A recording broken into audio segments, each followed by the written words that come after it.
Aujourd'hui, un acteur privé peut décider de l'accès à Internet dans des zones de guerre, et ce n'est pas un État. Lors de crises politiques majeures, comme en Iran, les autorités coupent Internet pour étouffer la vérité. Dans ce silence, une seule technologie peut rétablir la connexion, Starlink.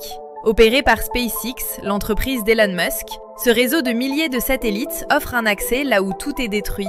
En Ukraine, il est vital pour les communications militaires. Mais attention, son usage a aussi été restreint volontairement par SpaceX dans certaines zones de combat.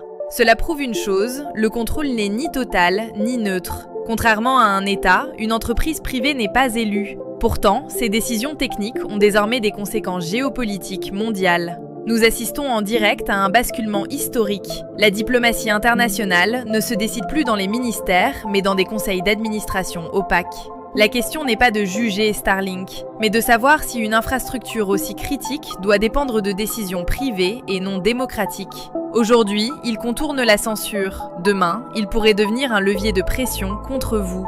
Le vrai débat, c'est la place que nous laissons au privé dans le contrôle de l'information. Et vous, où placez-vous la limite ?